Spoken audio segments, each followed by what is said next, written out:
والضحى والليل إذا سجى ما ودعك ربك وما قلى وللآخرة خير لك من الأولى ولسوف يعطيك ربك فترضى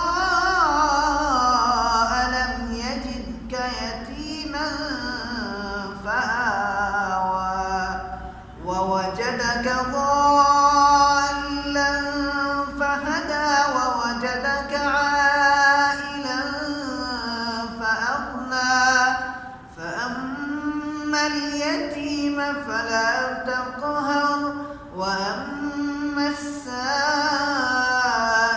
فلا تنهر وأما بنعمة ربك فحدث. صدق الله العظيم.